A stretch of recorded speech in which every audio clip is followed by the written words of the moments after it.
la vida cristiana normal. Este es según el libro de Romanos. Está basado en el libro de Romanos.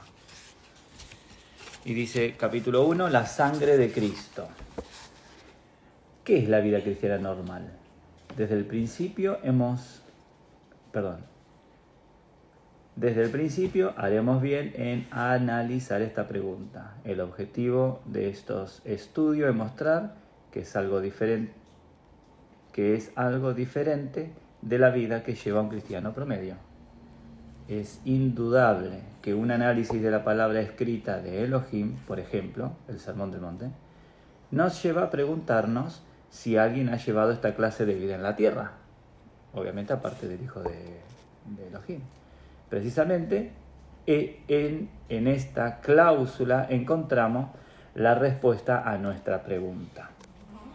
El apóstol Pablo nos da su propia definición de la vida cristiana en Gálatas capítulo 2, versículo 20. Y dice, ya no vivo yo, mas Cristo vive en mí. Fin de la cita.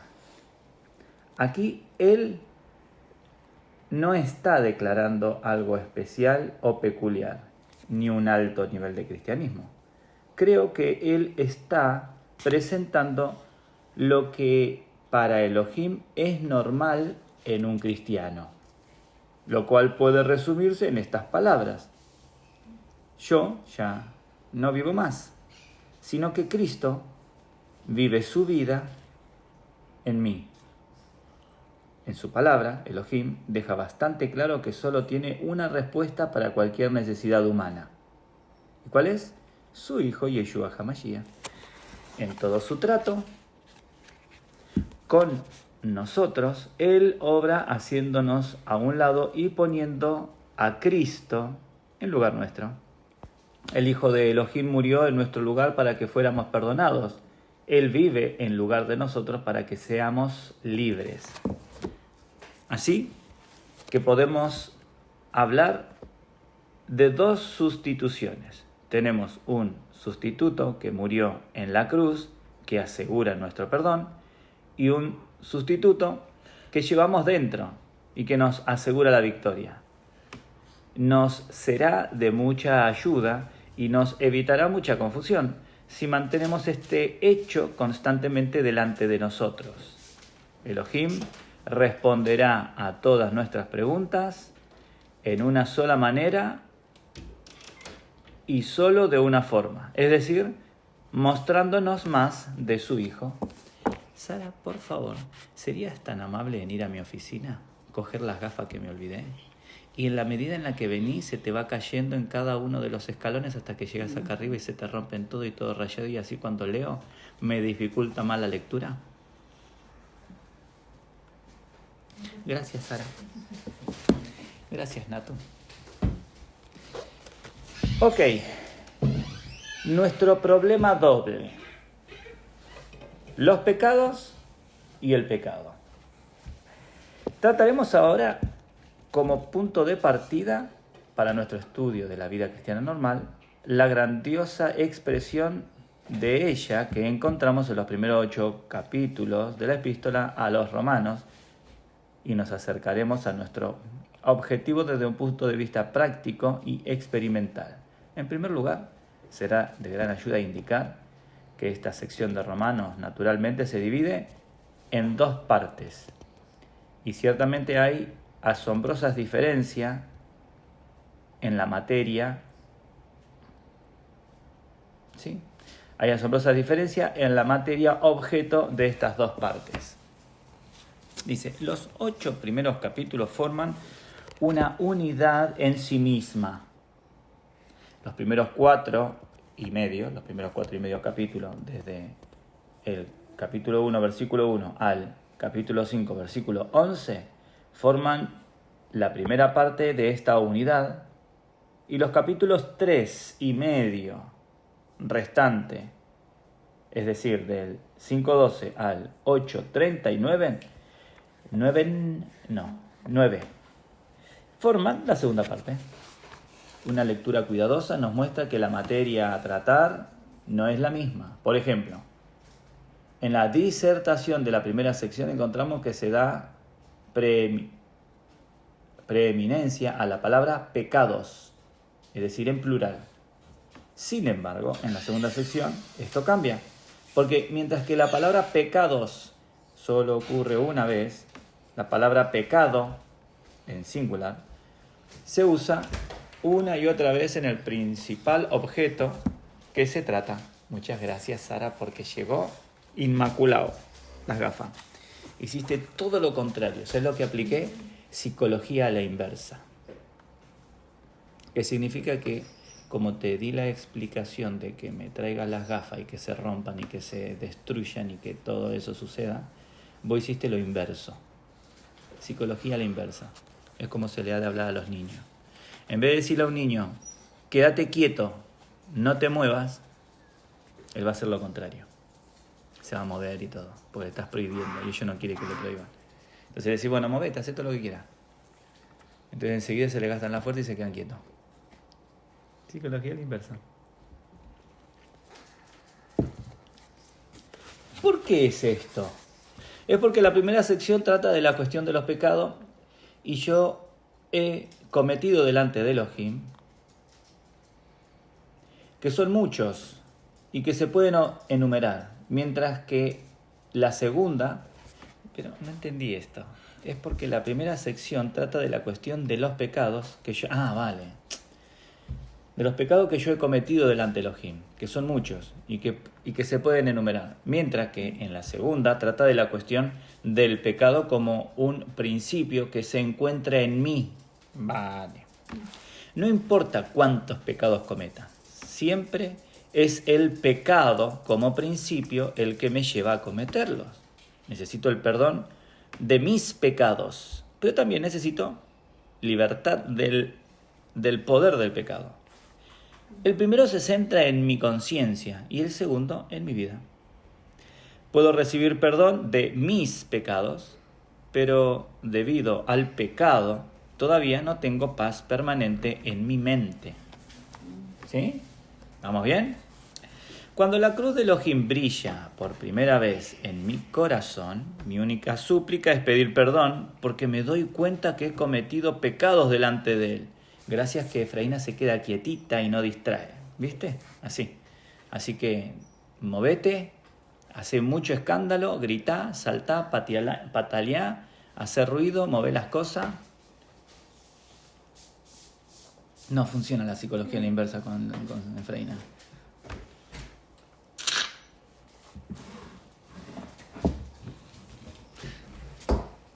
Cuando la luz de Elohim brilla por primera vez en mi corazón, mi única súplica es pedir perdón, porque me doy cuenta que he cometido pecados delante de Él. Pero una vez que he recibido el perdón de mis pecados, hago un nuevo descubrimiento. Descubro el pecado que mora en mí. Me doy cuenta que no solo he cometido pecados delante de Elohim, sino que hay algo que está mal dentro de mí.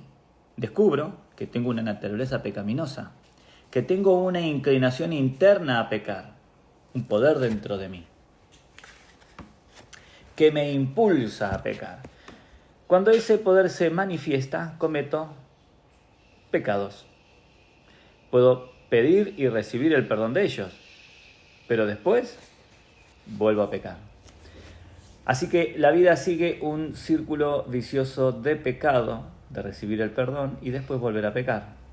Yo aprecio el hecho bendito de que Elohim me perdona, pero anhelo tener algo más que esto. Quiero libertad. Necesito el perdón por lo que he hecho, pero también necesito libertad de lo que soy. El remedio doble: la sangre de Cristo y la cruz. Está bueno, ¿eh? La verdad que la forma en la que va me gusta. Así que en los primeros 8 capítulos de Romanos se nos presentan 2 aspectos de la salvación, que el primero era el perdón de nuestros pecados y el segundo lugar, nuestra liberación del pecado. Pero ahora tomamos en cuenta este hecho. Debemos observar una diferencia adicional. A ver qué dice. Dice, en la primera parte de Romanos, del capítulo 1 al versículo 8, vemos 2 referencias a la sangre de Cristo. Y se encuentra en el capítulo 3, versículo 25, y en el capítulo 5, versículo 9.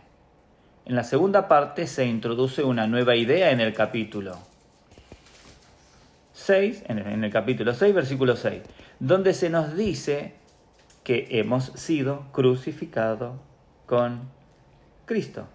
El argumento de la primera parte se articula alrededor del aspecto de la obra de nuestro Adonai Yeshua, representada por la sangre derramada para nuestra justificación a través de la remisión de pecados. Son todas palabras que tienen un trasfondo. Sin embargo, esta terminología no es llevada a la segunda sección, donde el argumento se centra aquí en el aspecto de su obra representada por la cruz, es decir, por nuestra unión con Cristo en su muerte, sepultura y resurrección. Esta es una distinción muy valiosa. Vemos que la sangre se refiere a lo que hemos hecho, mientras que la cruz se refiere a lo que a lo que somos. La sangre elimina nuestros pecados, mientras que la cruz llega a la raíz de nuestra capacidad para pecar. Este último aspecto será el objeto de nuestra consideración en los siguientes capítulos. El problema de nuestros pecados. A ver, vamos a ver cuál es el problema de los pecados, dice. Entonces, empezamos con la preciosa sangre de Cristo Yeshua y su valor para nosotros al hacerse cargo de nuestros pecados, justificándonos ante los ojos de Elohim. Esto se nos presenta en los siguientes pasajes. Todos hemos pecado. Romanos capítulo 3, versículo 23. Mas Elohim muestra su amor para con nosotros, es que siendo aún pecadores, Cristo murió por nosotros, pues mucho más estando ya justificados en su sangre, por él seremos salvos de la ira. Romanos capítulo 5, versículos 8 y 9. Siendo justificados gratuitamente por su gracia, mediante la redención que es en Cristo Yeshua, a quien Elohim puso como propiciación por medio de la fe en su sangre, para manifestar su justicia, a causa de haber pasado por alto en su paciencia los pecados pasados, con la mira de manifestar en este tiempo su justicia, a fin de que Él sea el justo y el que justifica al que es de la fe de Yeshua. Romanos capítulo 3, versículo 24 al 26. Más adelante en nuestro estudio tendremos razón para analizar profundamente la naturaleza verdadera de la caída y la forma de recuperarnos de ellas. A estas alturas solo debemos recordar que cuando vino el pecado, encontró su expresión en un acto de desobediencia a Elohim. Véase Romanos capítulo 5, versículo 19, que no lo tengo aquí. Por favor, Romanos capítulo 5, versículo 19, que dice: a estas alturas solo debemos recordar que cuando vino el pecado, encontró su expresión en un acto de desobediencia a Elohim. Dice, porque así como por la desobediencia de un hombre los muchos fueron constituidos pecadores, así también por la obediencia de uno los muchos serán constituidos justos. Pues sí. Ahora, debemos recordar que siempre que esto ocurre, lo que normalmente sigue es la culpa. El pecado entra como desobediencia, creando, primero, primero que nada, una separación entre Elohim y el hombre, provocando que el hombre se aleje de Elohim. Y yo digo, el tipo de tipografía que usaron me dificulta leer la tipografía esta. Tendría que haber sido la Arial y un poquito más pequeñita. Pero bueno, esta no sé qué le trae. Bueno. Elohim ya no puede tener compañerismo con él, porque hay algo que lo impide, y eso es lo que en las Escrituras se conoce como pecado.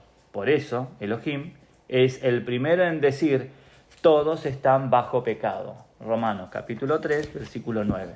Todos están bajo pecado.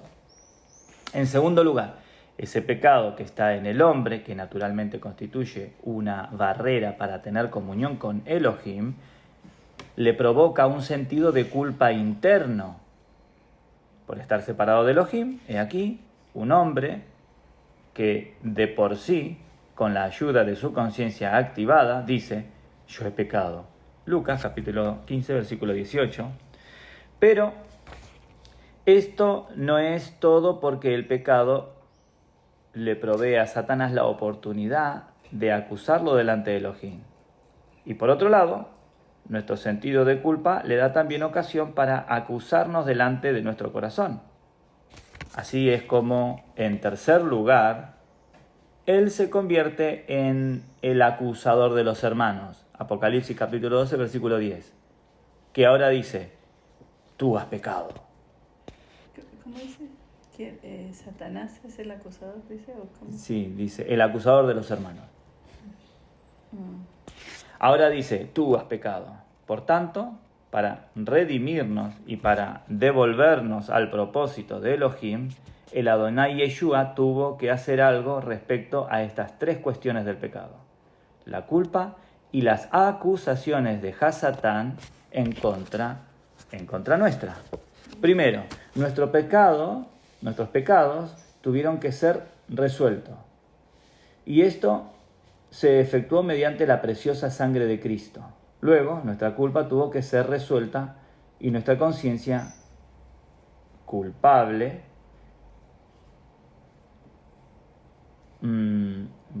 Luego, nuestra culpa tuvo que ser resuelta y nuestra conciencia culpable quedar satisfecha al mostrarnos el valor de esa sangre. Y finalmente, los ataques de nuestro enemigo tenían que ser resueltos y contestados.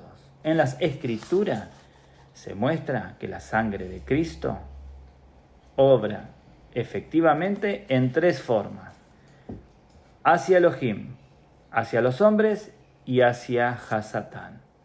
Por tanto, hay una necesidad absoluta de que nos apropiemos del valor de la sangre de Yeshua, si es que vamos a seguir nuestra vida cristiana.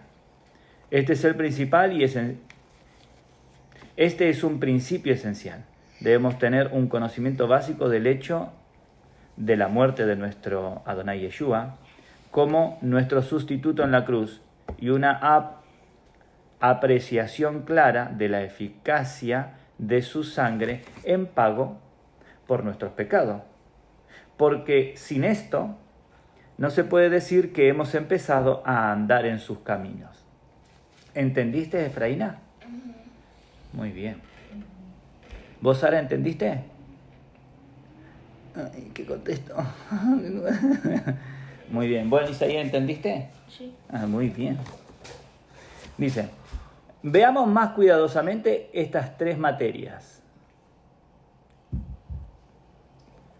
Tres materias.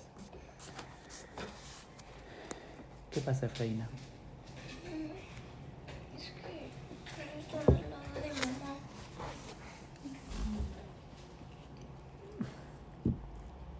Vale, y si al menos ahora de momento haces mucho jaleo y te moves mucho, ¿qué te parece? Hasta que acabemos de leer. Movete y hace un montón de escándalo así. Y luego, cuando acabamos de leer, te metes en el bolsillo de mamá. No Y así tengo. está bien, así estás bien cerca. ¿Crees? No tengo bolsillo. ¿No tenés bolsillo? Bueno, ponemos un pantalón con bolsillo ahí. Dice: veamos más cuidadosamente estas tres materias. La primera: la sangre es principalmente para Elohim. ¿Vale? ¿Recuerdan cuáles eran las tres materias? Era, por un lado, la sangre en cuanto a Dios, la sangre en cuanto al hombre y la sangre en cuanto a Hasatán. ¿Sí? Entonces la primera es en cuanto a Dios.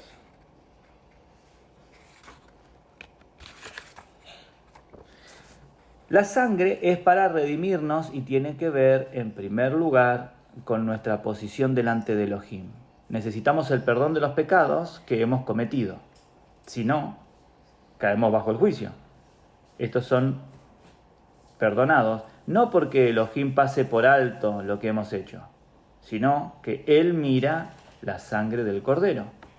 Por tanto, la sangre no es principalmente para nosotros, sino para Dios.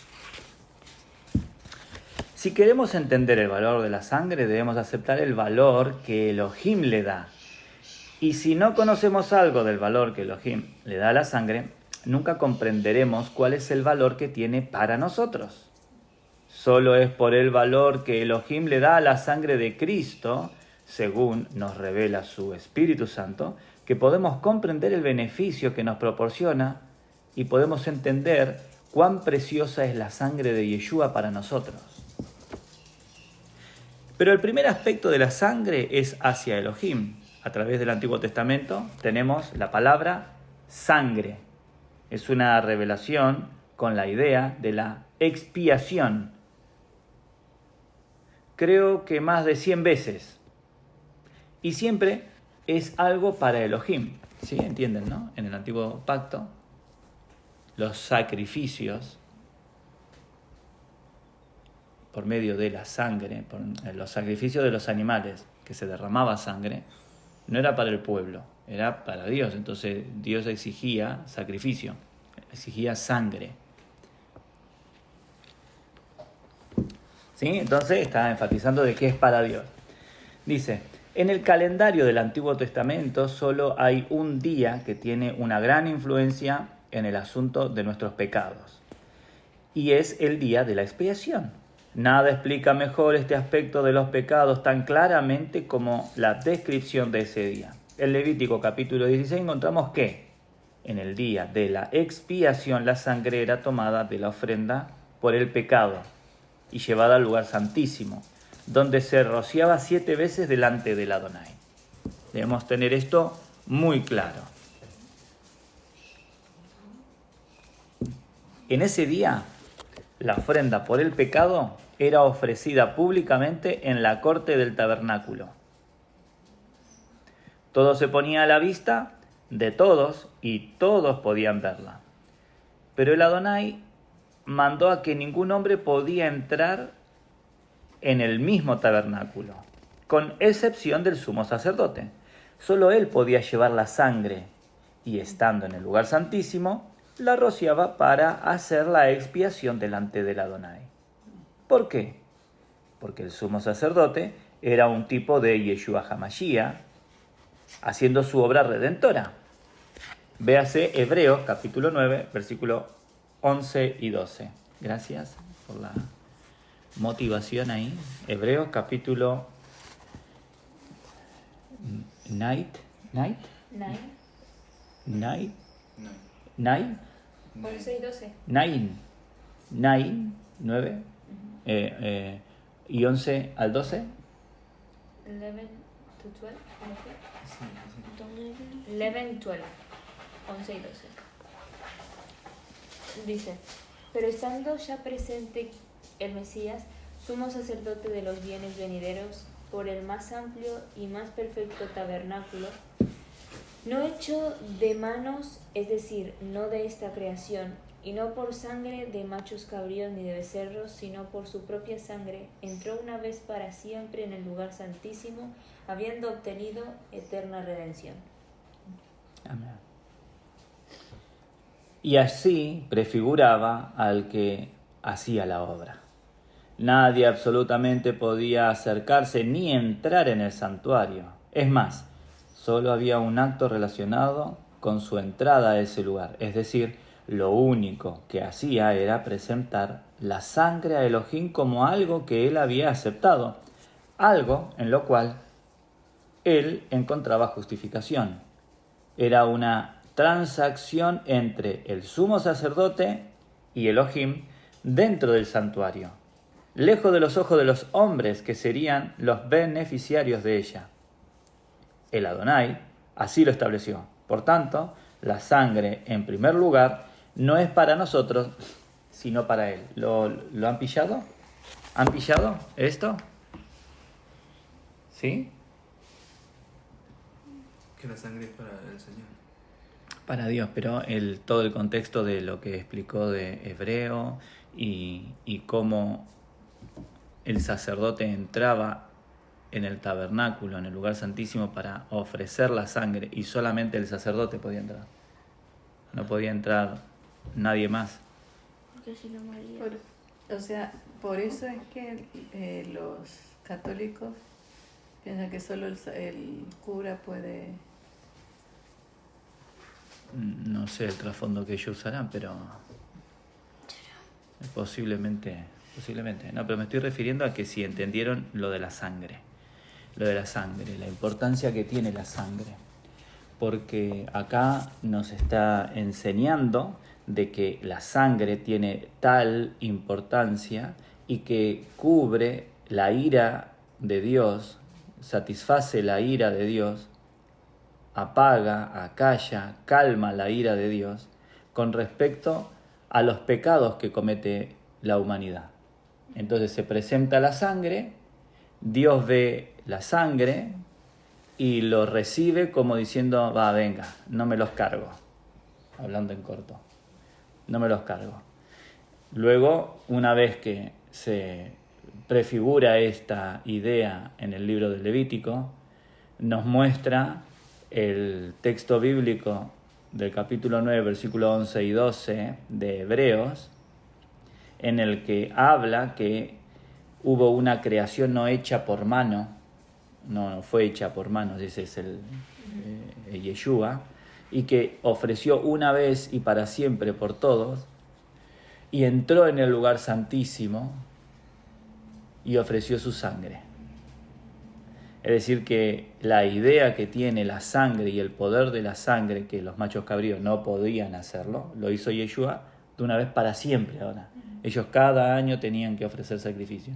Y Dios se calmaba su ira, y luego el siguiente año tenían que hacerlo con todo el rito y las pausas y las formas. Tenían que ser exactamente y perfectamente hecho para que Dios no se enfadara. Por eso Saúl quiso hacer ese sacrificio, ¿no? Para ¿Quién sos vos para meter la mano ahí? cubrir... Claro.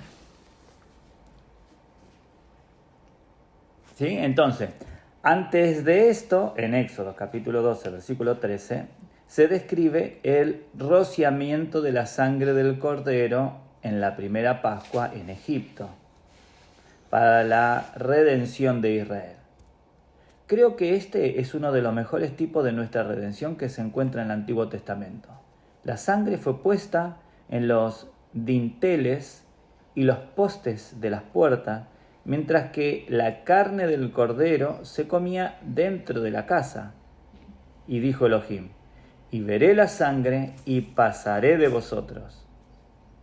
Aquí tenemos otra ilustración del hecho de que la sangre no estaba destinada a ser presentada al hombre, sino a Elohim, porque la sangre fue puesta en el dintel y los postes de las puertas, donde no podía verla los que estaban dentro de la casa, sino quien la veía. Dios. El ángel de la muerte pasaba y veía mientras todos ellos estaban ahí con su vela que iluminaba la mesa y comían. En donde estaba la luz que alumbraba el cuerpo que estaban consumiendo, ellos estaban comiendo, hacia alrededor de esa mesa la luz se convertía en tinieblas. Y ellos no veían sino la mesa donde los alimentan. Se podían ver las caras y veían a Efraín ahí. Mientras Efraín cogía un trozo de carne, yo le cogía el trozo que ella cogía y me lo comía yo. Pero por la parte de fuera de la puerta, que ellos no estaban viendo la sangre. Ellos lo veían en el cuerpo, se veían aquí, hablaban, charlaban, agradecían a Dios, no sabían lo que iba a pasar. Y el ángel pasa, se cargó a todo lo que se meneaba, menos a los que estaban dentro de los hogares.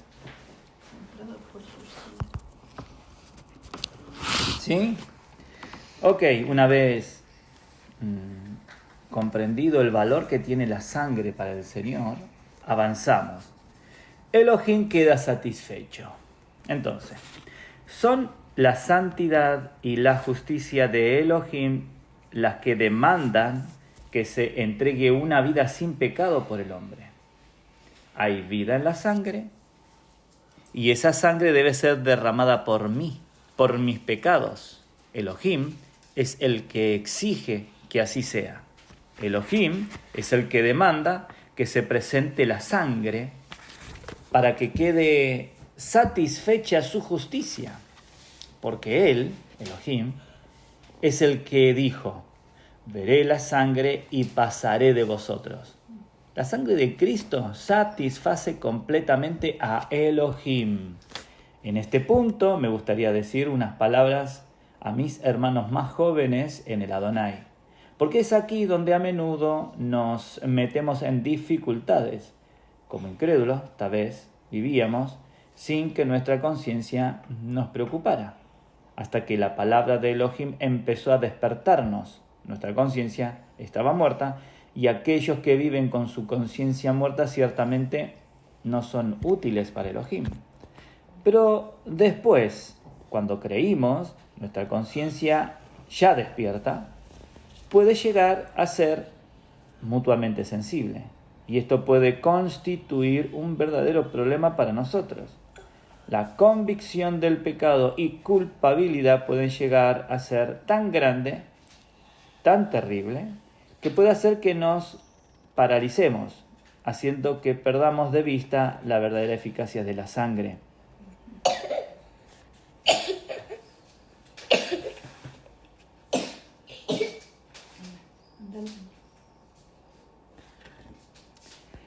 Nos parece que nuestros pecados son muy reales y algún pecado específico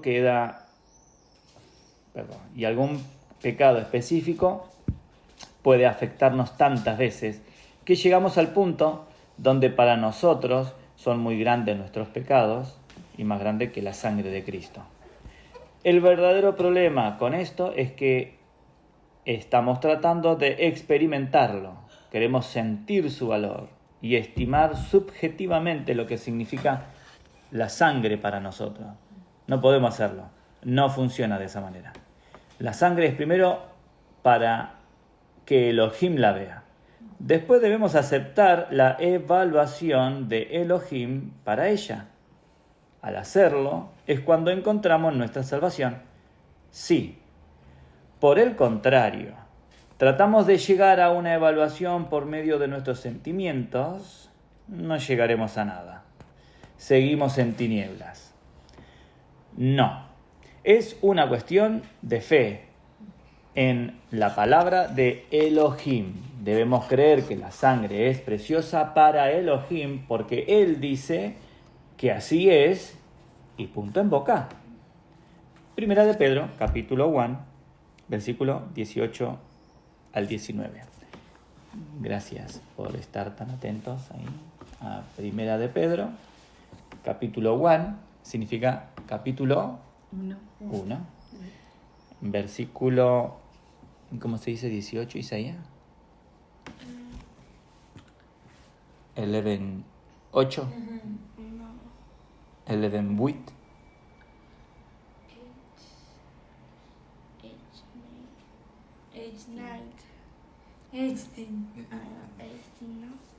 ¿Cómo se dice? 18. Lo que dice eso. ¿Y 19? 19. 19. 18, 19. Y no tenés tío. ¿Y sí que dice? ¿El 18 solo?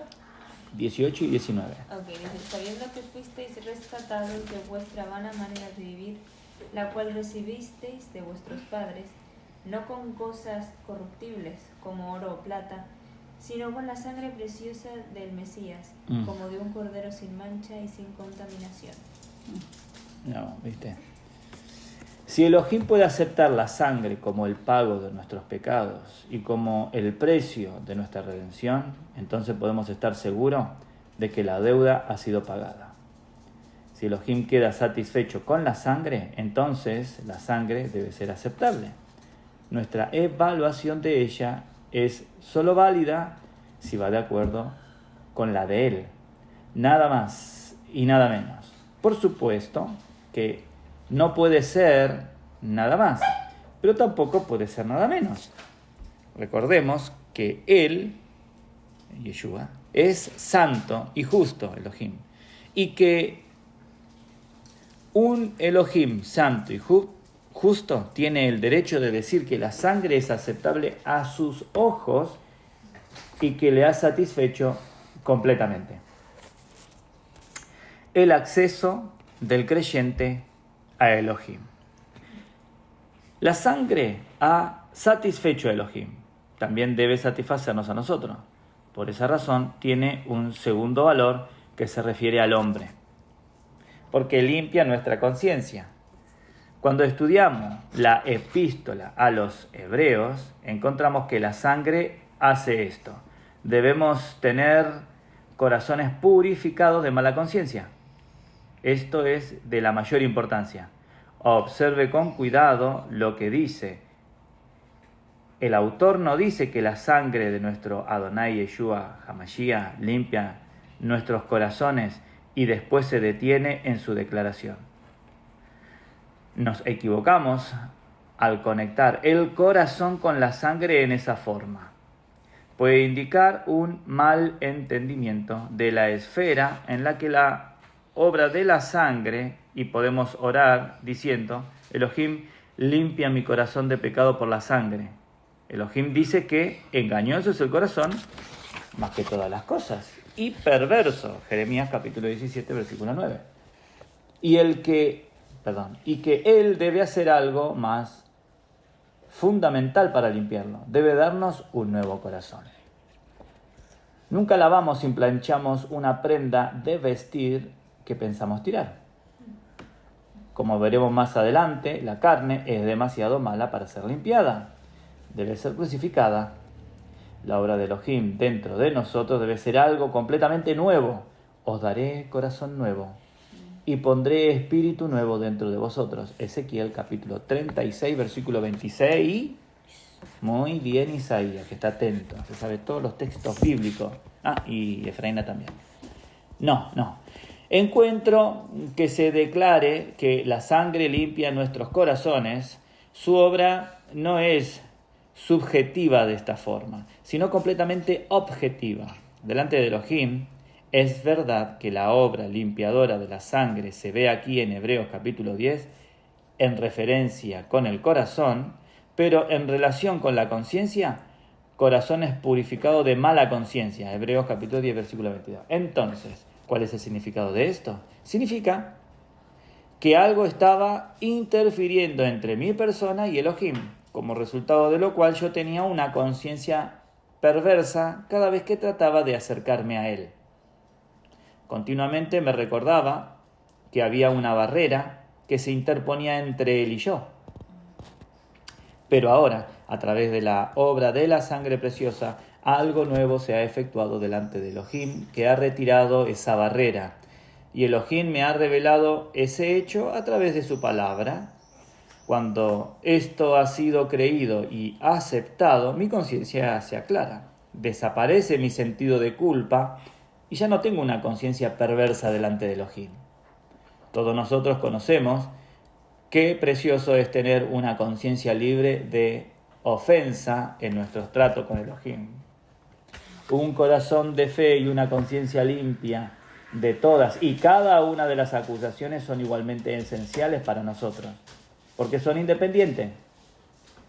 En cuanto descubrimos que nuestra conciencia está intranquila, nuestra fe se deteriora e inmediatamente sabemos que no podemos enfrentarnos a Elohim. Por tanto, para poder seguir en comunión con Elohim, debemos conocer el valor de la sangre para ponernos a cuenta. Elohim mantiene cuentas cortas y somos atraídos cada día, cada hora y cada minuto por la sangre. Nunca pierde su eficacia como la base de nuestro acceso al Padre, al Abba, si tan solo nos apropiamos de ella. Cuando nos acercamos al lugar santísimo, ¿con qué derecho nos atrevemos a hacerlo? Sino si no es por la sangre? Por eso quiero hacerme esta pregunta. ¿En verdad busco entrar a la presencia de Elohim por la sangre o por algo más? ¿Qué quiero decir cuando digo por la sangre? Lo que quiero decir simplemente es que reconozco mis pecados, que confieso que necesito la limpieza y la expiación y vengo a Elohim con base en la obra terminada por nuestro Adonai Yeshua HaMashiach. Me acerco a Elohim únicamente a través de sus méritos y nunca sobre la base de mis logros. Nunca, por ejemplo, con base en que hoy fui muy paciente o amable y que de hecho, o que he hecho algo para el Adonai esta mañana. Todo el tiempo debo venir por medio de la sangre. ¿Sí? ¿Lo entienden? No es decir que no es que hoy fui más bueno, ¿sabes qué? No necesito hoy la sangre. No, cada día necesitamos la sangre. ¿Cuántas cosas buenas hiciste hoy? ¿Fuiste excelentemente 10 y no te equivocaste ni una sola vez en Duolingo? Da igual, te tenés que presentar por medio de la sangre. ¿Sí? La tentación para muchos de nosotros, cuando tratamos de acercarnos a Elohim, es pensar que debido a que Elohim ha estado tratando con nosotros, porque Él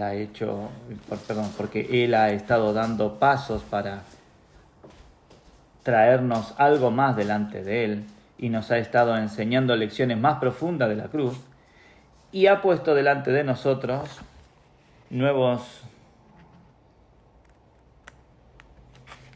estándares que tan solo por cumplir con ellos tenemos una conciencia limpia delante de Él. No, una conciencia limpia nunca se basa en nuestros logros. Solo se puede basar en la obra del Adonai Yeshua en derramar su sangre. Puedo equivocarme, pero creo firmemente que algunos de nosotros estamos pensando en términos parecidos a estos. Hoy he sido un poco más cuidadoso, hoy estoy mejorando. Esta mañana he leído la palabra de Elohim en forma más intensa, así que hoy puedo orar mejor. O bien, hoy tuve una pequeña dificultad con la familia, empecé el día sintiéndome triste y deprimido, no me siento muy bien ahora, parece que algo anda mal, por tanto, no veo claro el camino como para acercarme a Elohim. Es como que ves el problema y no ves la sangre que Él derramó por... Exacto. En concreto, ¿cuál es su base para acercarme a Elohim? ¿Se acerca a Él sobre la base incierta de sus emociones, sobre el sentimiento de que tal vez ha logrado algo para Elohim en este día? ¿O su acercamiento se basa en algo más seguro, es decir, el hecho de que la sangre ha sido derramada y que Elohim mira la sangre y queda satisfecho? Por supuesto que si fuera posible que la sangre sufriera algún cambio, la base de su acercamiento puede llegar a ser menos confiable. Pero la sangre nunca ha cambiado y nunca lo hará. Por tanto, su acercamiento a Elohim siempre es una decisión, y esa decisión es de usted a través de la sangre y nunca a través de sus logros personales. Cualquiera que sea la medida de sus logros hoy, o ayer, o el día anterior, en cuanto usted hace un movimiento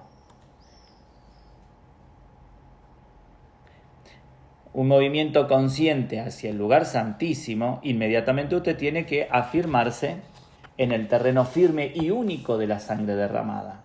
Ya sea que haya tenido un día malo o bueno, ya sea que usted haya pecado conscientemente o no, el acercamiento siempre es el mismo, la sangre de Cristo. La aceptación de Elohim, de esa sangre, es la base sobre la cual usted puede estar cerca de Él. Y no hay ninguna otra. Como sucede con muchos otros aspectos de nuestra experiencia cristiana, el aspecto de acercarse a Elohim tiene dos fases, una inicial y otra progresiva. La primera se nos presenta en Efesios capítulo 2 y la segunda en Hebreos capítulo 10. Esencialmente, nuestra posición con Elohim fue asegurada por la sangre, porque en Cristo Yeshua hemos sido hechos cercanos por la sangre de Cristo. Efesios capítulo 2, versículo 13. Pero de ahí en adelante, nuestra posibilidad de acercarnos a Él continuamente sigue siendo por la sangre, porque el apóstol nos exhorta diciendo: así que, hermanos, teniendo libertad para entrar al lugar santísimo por la sangre de Yeshua, acerquémonos con corazón sincero. Hebreos capítulo 10, versículo 19 y versículo 22.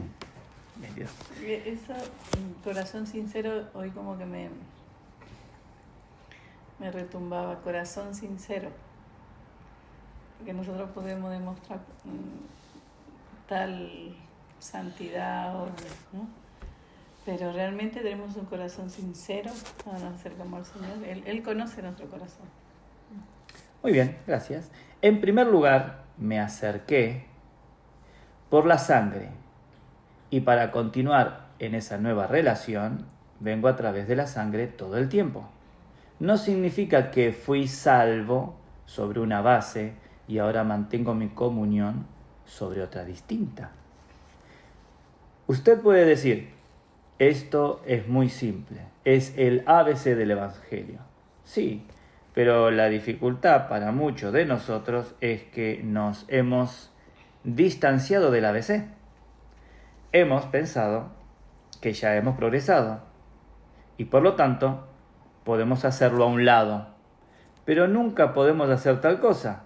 No.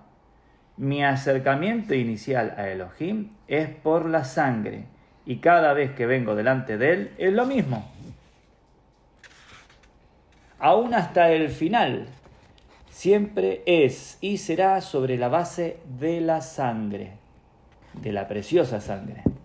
Esto no significa para nada que debemos vivir una vida descuidada, porque en breve estudiaremos otro aspecto de la muerte de Cristo, que nos muestra que no se contempla nada fuera de ella. Pero por lo tanto, quedemos satisfechos con la sangre que está presente y que es suficiente. Podemos ser débiles, pero si nos quedamos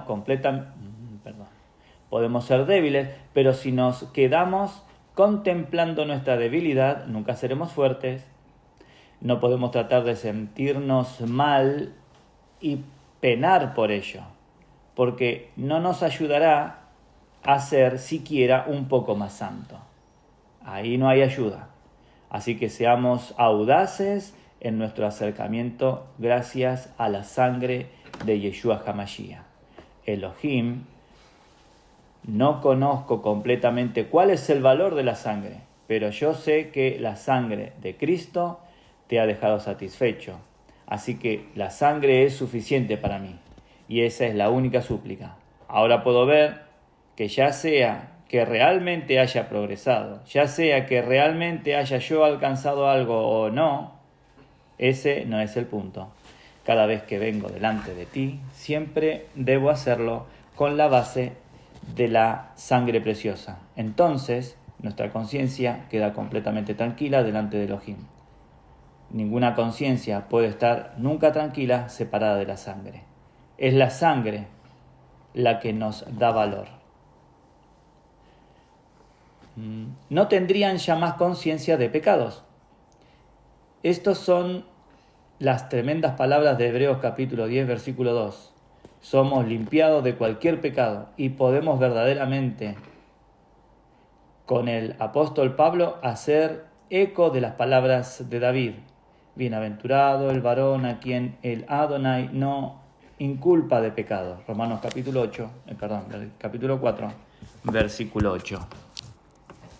Y lo vamos a dejar aquí. Hasta la próxima.